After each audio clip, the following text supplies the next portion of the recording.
Okay, today's daf, Be'ezras Hashem, is daf Yutes Yeah. Masechta Gittin.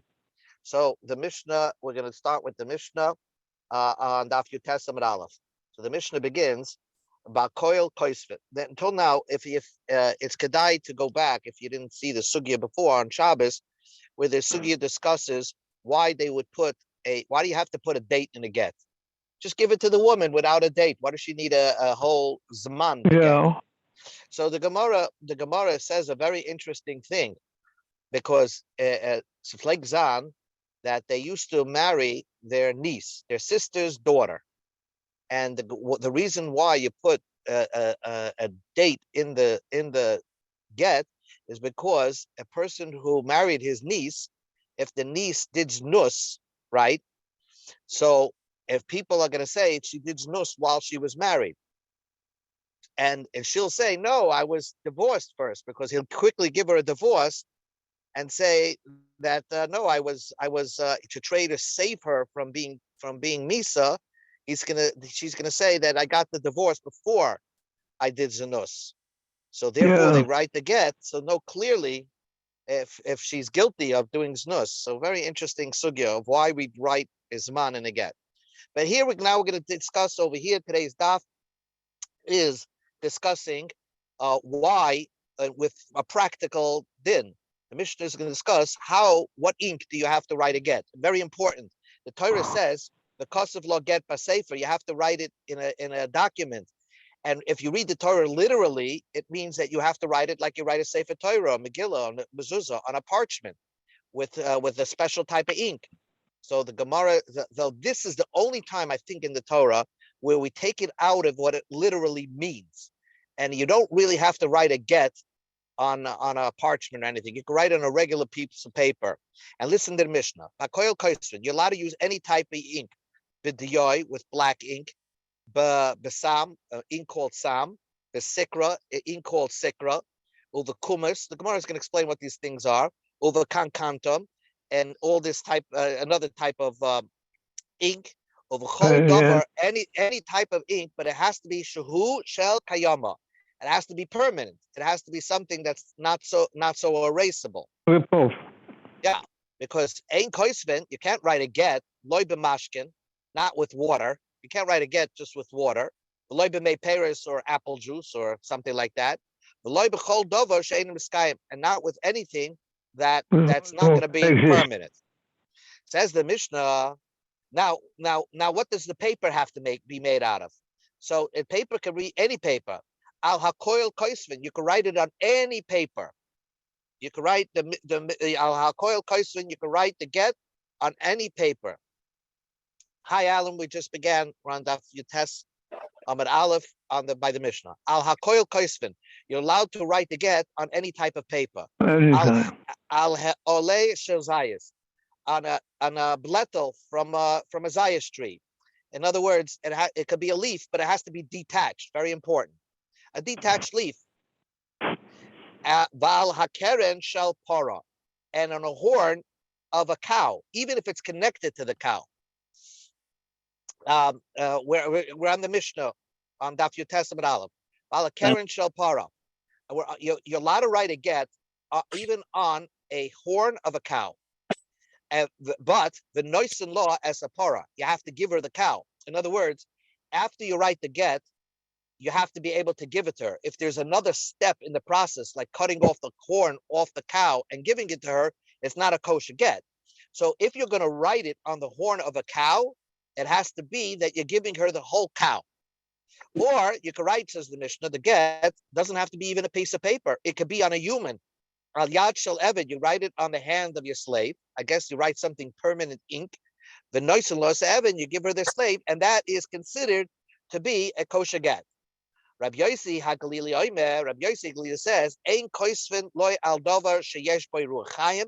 You can't write a get on something on an animal. V'loy alo oichlem, and you can't write a get on food, like the leaf of a olive tree is actually food for a bird, right? You see that in the Chumash, that the Yonah ate the leaf of an olive tree. So you can't write, according to Rabbi Yosef Glili, on animal or on food. Zuk the Heilige Gemara. The Gemara said, the Mishnah said, there's certain types of ink you can use. So the first one, and this is the preferable one, is the yoi. So what's called the yoi? The yoisa. In the Gemara, it was called the yoisa. Sam is sama, is some type of arsenic that you could use as ink.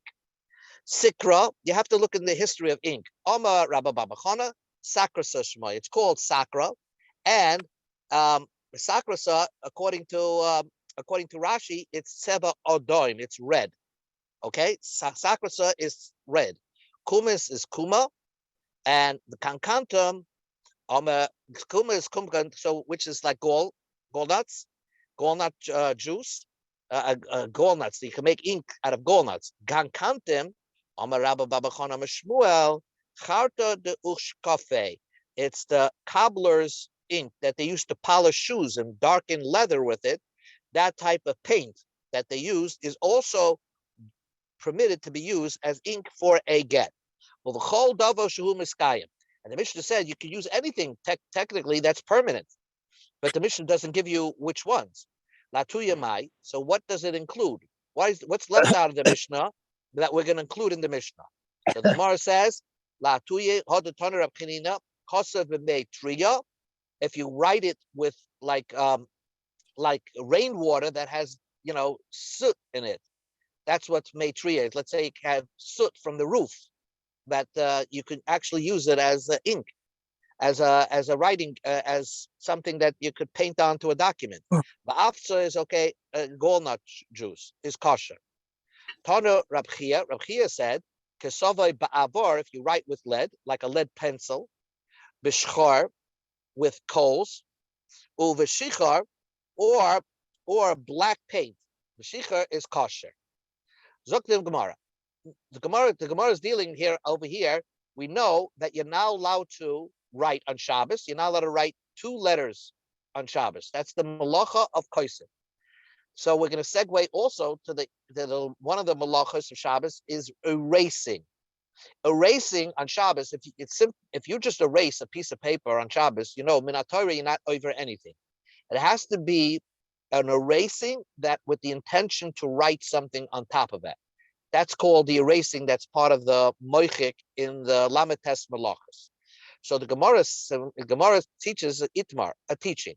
Hamavadiyoy, someone who puts black ink al gabe sikra over red ink b'Shabbos. So red ink is an inferior ink, and he just colors over the red ink with black ink.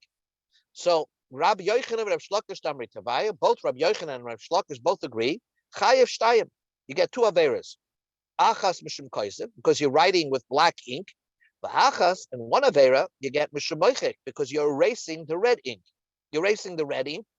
At the same time, you're writing with black ink, so you get 2 averas. What happens? Yoy agabe yoy. If you write black ink over black ink, sikra agabe sikra, or red ink over red ink, potter, because you didn't add anything on that. You didn't add anything. You just black ink over black ink, or red ink over red ink. Your potter. Tosis points out that normally, if you write black ink over black ink, you're potter on Shabbos, because you're not accomplishing with the second black ink that you're writing. But if you're writing a get, and the first time the get was written was shaloi lishma, and on Shabbos you write lishma, black ink over black ink, Tosis says that in that case you would be chayav. But be that as may, normally black ink over black ink, or red ink over red ink, is not considered writing on Shabbos, you potter. Sikra al gabe dioi, but let's say you put red ink, the inferior ink, over dioi, black ink. So you're erasing technically the black ink. Amr lo chayiv, some say you're chayiv, Amr lo potter, and some say you're potter. Amr lo chayiv, the ones that says you're chayiv, because moicheku, because with the red ink, you're erasing the black ink, and that's why you're chayiv. Amr lo potter, some say you're potter mekalkalu, because you destroyed, because really the red ink is so inferior that it's almost as if you didn't write anything, and you didn't accomplish anything, and you just destroyed a good writing of black ink, and therefore it's a destructive act, and therefore you're not chayiv because of moichek. So where does this come into Gittin? Here is where it comes into Gittin. Boyim and Reish Lakish Rabbi Yochanan. Rabbi Shlokish asked the question, Rabbi Yochanan, You have to understand that in ancient times, most people were illiterate, but you needed to use them as Adim to sign a get. So the question is, Adim she'ein yoidim lachtem. You have Adim that don't know how to sign their names. Mahu sheyichtavu lehem besikra v'yachtavu. Should you write it over the get where they're supposed to sign? Let's say the name is Baruch Rose. So you put it in red ink, and then have the Adim sign, who don't know how to sign the names, write with black ink over that name, over if that's their name. So is that a good enough? To all they have to do is just follow the outline and sign their name. Ksav elyon ksav, ksav. Writing on top of another script, is that considered signing your name, or is it not considered signing a name? So this was the question Rish Lakish asked Rabbi Yochanan. Amalei, so Rabbi Yochanan answered, Ein ksav. That's not called writing.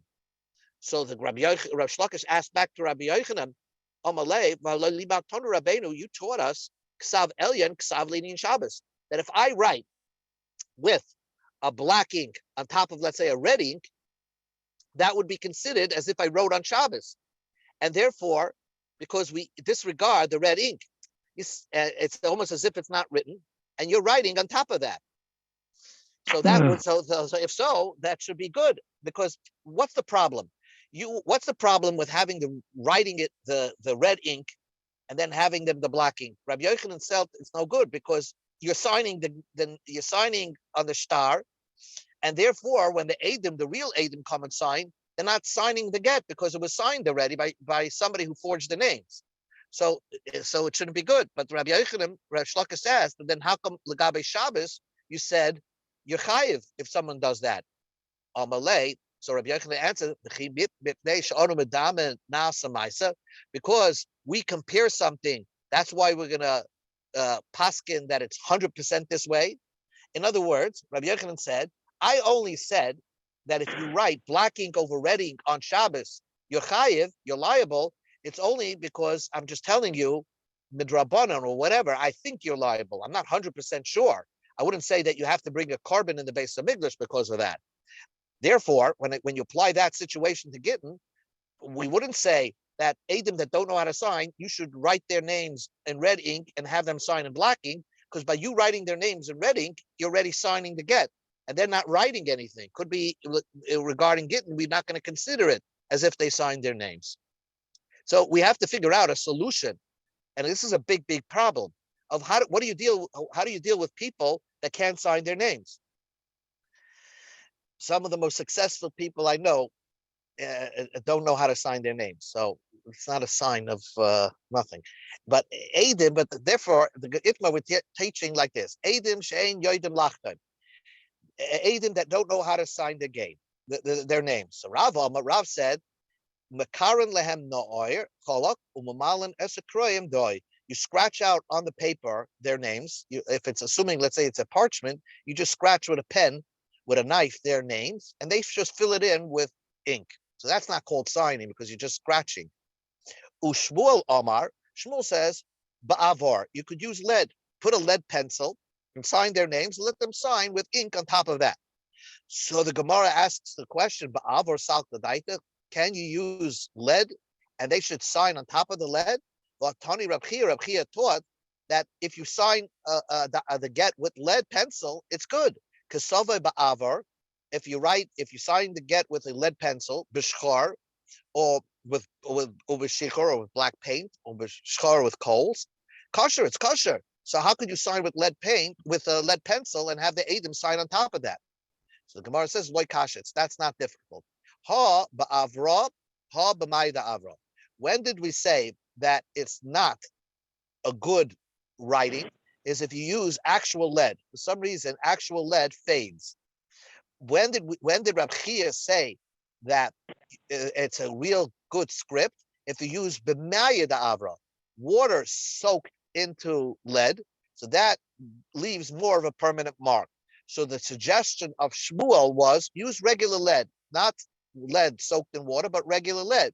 That just makes a light mark where the Adim could sign their names on ink on top of that. So that was Shmuel's solution. So far, we have two solutions of what you do with people who can't sign the names. Rabbi Bo said, "B'mei milim, use water of walnuts, walnut water, and that if you sign it that way, and they sign with ink on top of that, that's good enough." Says the Gemara, "V'atan Reb Chia," but Reb Chia taught, "Kosa b'metria ba'afsa kosher." If you sign a get with walnut ink, so we'll call it walnut ink, it's kosher. So how could you use walnut ink as you sign with walnut ink and let the Adam sign on top of that with regular ink? But once it's signed with walnut ink, it's kosher. Answers the Gemara, it depends. Walnut ink is good on a paper that was not treated with walnuts. Like kash, and therefore, if it's not treated with walnuts, then it's kosher. But when it's treated with walnuts, then using walnut ink will fade. That's what the Gemara says. Like kasha, ha the opits. When the parchment was treated with walnuts, then you could use walnut ink on top of that because it's going to fade. Ha the loy afits. When did Rab Chanina say signing with walnut ink is good? If the parchment was not treated with walnut. Why? If it's treated with walnuts, is it worse? She'ein mei milin agabe milim. Walnut ink will not work well on a document that was treated with mei milim. And therefore, that's not called signing their name. So if the document was treated with walnut ink, then you just sign it with walnut and let the Adam sign on top of that with regular ink.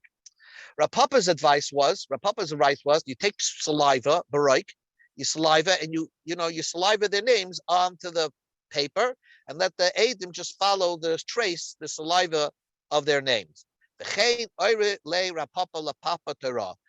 Rav Papa instructed Papa the animal take care. He raised cows, so he was just not a dayan, but he also had a job also. So Rav Papa instructed him that when he also was Masada Kedushin, he was Masada Gittin and Kedushin. So, and he asked Rav Papa, "What do I do with people who can't sign the names?" So Rav Papa advised him, "Beroik, outline their names with spit, with saliva, and have the Adam sign with ink, tracing the names through the saliva." Now the Gemara says something very important. We give this easy to have Adam that don't know how to sign the name sign on a star is only Vahani Mili, very important, Begittin. Only by Gittin they allow that. Because by Gittin, because we want to, if a husband wants to decide to give a get, we make it as easy as possible. So if you only could get Adam that can't sign the names, fine, we'll figure out a way. Aval B'shtaris, but a money document, loy. Not so. We wouldn't allow you to sign on a money document with Adam that don't know how to sign the name. Because there we should be careful. Get Adam that know how to read and write. Dahu the Avid Uvda B'shar Staris. Exactly. There was a person, a Poisik that was signing names with Gittin, with other stars, with people that don't know how to sign the names, and he was using all these tricks. But Nagde Rav Kahana actually gave him Malchus or something like that. Maybe with the Evid it would be good, but Rav Kahana wanted to instruct the Dayanim not to rely on this heter of using Adam that don't know how to sign their names by other types of documents. Only this leniency was only by Gittin. Okay, now we go to Amud Beis. We're on top of Amud Beis. So now remember, Rav's idea was, how do you sign your name? How do you get Adam who don't know how to sign the name to sign a document? Adam that don't know how to slach them to sign the name. The karmlam na'ar cholak. You rip or you scratch their name on their blank piece of paper. And they fill up their scratch marks with ink.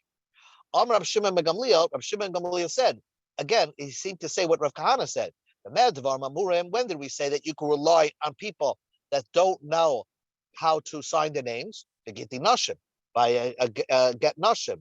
Alo b'shachuri avadim, freeing a slave, a freedom document. Ushar kol shtaris, and any type of other star. So then you can't rely on somebody that doesn't know how to sign his name. If they know how to read and sign their names, let them sign their names. Vimlav ein choisnim. We can't use them as Adam if they don't know how to sign their names or read. So the Gemara just wants to clarify housekeep on this brisa. Kriya mandakar shmei. Why did Rab Shimon ben Gamliel mention anything about reading?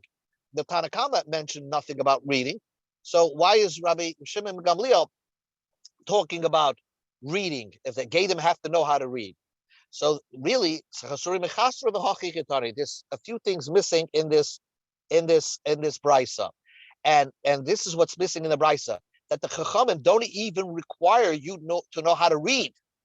In other words, if an aide wants to be an aide, have somebody else read the document, and if he doesn't know how to sign his name, we'll scratch out marks where he can fill in his name. Aidim shein yodim likros chayrim lifneim. Even if an aide that doesn't know how to read, we would have two aidim read before him the chaysman, then they sign the name. If they don't know how to sign the name, then we scratch out their marks. We're only lenient with a regular get nashim. Then in the yodim likros lachtem chaysman, the love ain't chaysman. But rather any other star, they have to know how to read and sign their names. And if not, they can't read and sign their names, we can't even use them. So now, why was there said this leniency by a get nashim? My time Reb Shimon ben Gamliel. Why did Reb Shimon ben Gamliel give a leniency that we could use a get aid that doesn't know how to sign his name? Answers the Gemara, Shaloi Iya B'nais Yisrael Agunas. We don't want the women to be in limbo. The B'nais Yisrael, I love they use every lady, even the ladies getting divorced, everybody should be viewed as the daughters of Israel. And they shouldn't be in limbo. If the husband's deciding to give a get, maybe if you're going to delay it till you find a guy who knows how to read, the husband's going to get on a trip and they will not write a get. And something could happen and the woman will not be able to get married again. Or who knows, if he dies, she'll fall to a yibim, and maybe the husband did not want her to fall to yibim. So we make these leniencies only by get nashim, but not by anything else. Amar Rava said, halacha Rav Shimon ben Gamliel. The halacha is like Rav Shimon ben Gamliel. Rav Gamda Mishmei there are Rava Amar ein halacha. The halacha is not like Rav Shimon ben Gamliel, and that means Rav Gamda seems to hold that the halacha is like the chachamim. That means ve'elaman karabanan. The Rav Gamda hold like the Rabbanan. That means that according to Rabbanan, any document, if you don't know how to read and sign your name, according to Rabbanan, you could use Eidim by any document. And it seems Rav Gamda paskin like the Rabbanan. But that's not true. Wahu the Avid Uvda B'Shar Shtaris V'Nagdi Rav Kahana.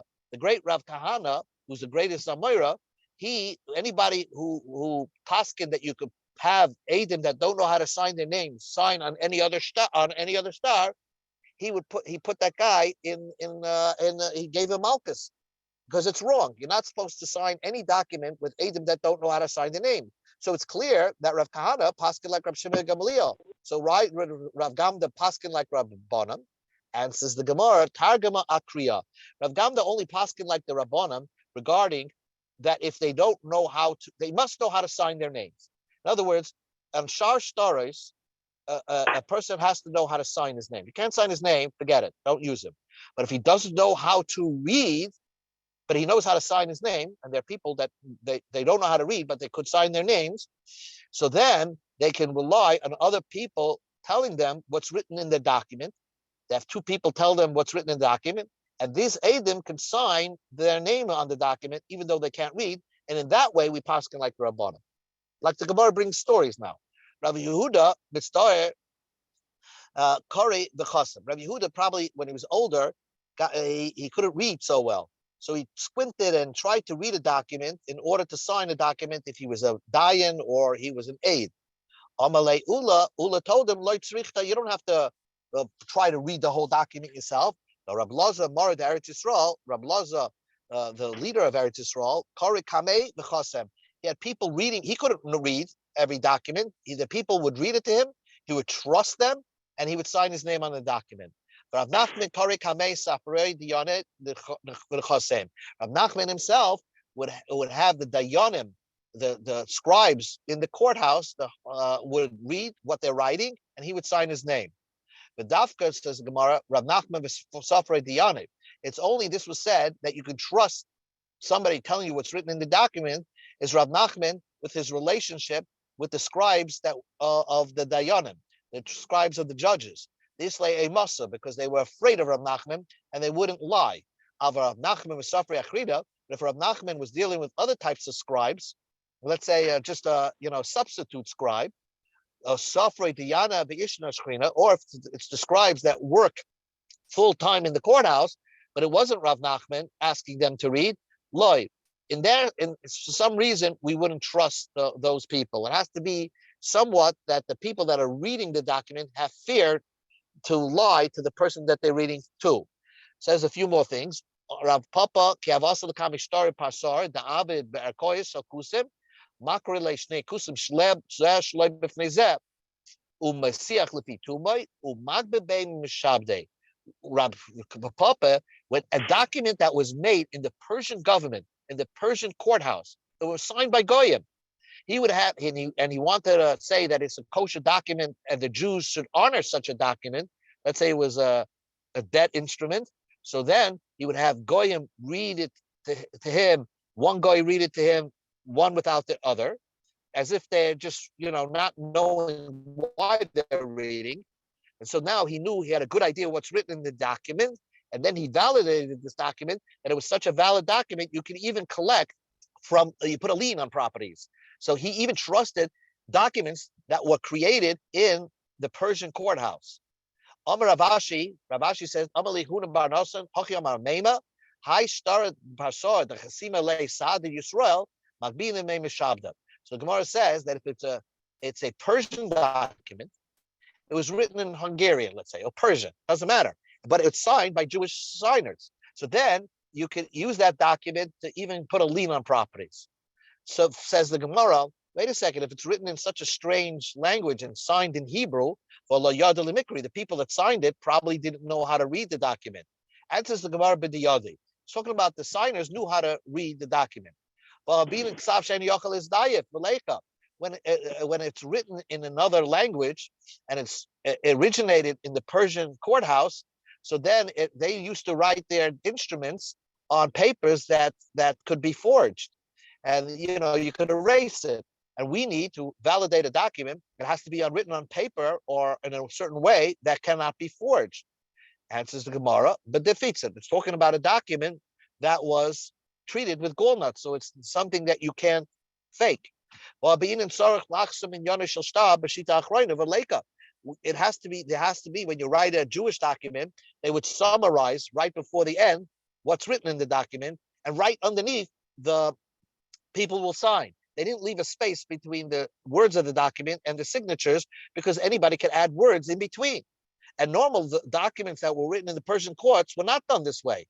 Answers the Gemara b'Damahadar. This document they summarized the document in the last line and underneath the Edom sign.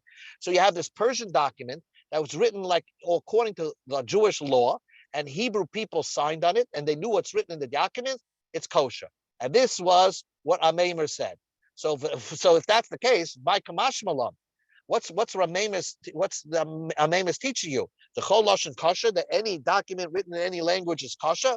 Tanina, we learned that get shekosovik ivris ve'ed of Yavanis, a real get isha that's written in Hebrew, and the Edom are Greek, or Yavanis, if the get isha is written in Greek, the Eid of Yavanis ivris and the Edom signed in Hebrew, it's also good, kosher. It's kosher.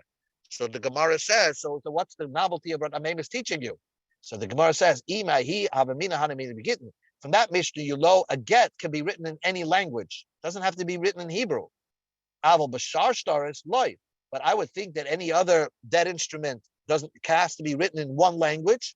Kamash malam. No, it can be written in different languages, and as long as we could know that the Edom that signed in it understood what's written in the document. One more minute. Amar Shmuel. Shmuel said a fascinating thing. Shmuel said, a man gave a woman a blank piece of paper. And when you looked at it, it looked blank. And he told her, that's your get. We assume that she's divorced. Why? There's nothing on the paper. Maybe when it was written in this Golnut juice, it's like a disappearing ink, and so it fades very quickly, and therefore he wrote a get. It was written properly, gave it to her. By the time she got to look at it, it was blank. So the Gemara says that's why we're concerned that maybe it's a get. Meisvei, the Gemara asks the question, Hareze Gitach the Toler is Rakdaliam, Oil or Oil Choldava of it, because of Amashtar Pasmu, Star Monahu, Mugareshis. If man gives a wife a get and says, and then as soon as she gets the get, he grabs it from her hand, throws it into the fire, and destroys it. Because that wasn't a get. I was kidding around. That was another type of star, a shtaramona. She's a get. Because he said, in the beginning, when he gave it to her, he said, that's a get. He cannot say that, oh, it wasn't a get. But you see from that Mishnah, only because something was written on it. But if there was nothing written on it, we would assume, like it was blank document, we wouldn't assume that it was a get. So Mishnah seems to contradict what Shmuel just said. Answers the Gemara, Kikama Shmuel. Shmuel said that when you gave a blank document, we assumed that there was a get written on it. The Batkina le b'mayed denara. E polit, v'loy polit, la klomu. We check it with a certain type of chemical, and we could bring out that it was something what was written on it. And if we see that this had something written on it, then we say it was a get. And if it doesn't, if nothing comes out, then we say that it was just a blank paper. So the Gemara says, just because you see something written on it, maybe hashtu the polit. Maybe now you can see that there was ink on it and that there was something written on it. But could be that it was rubbed out long before he gave his wife this get. And therefore, why should we say that she's mugareshes? Maybe when he gave it over to her, it was a blank piece of paper and there was nothing written on it.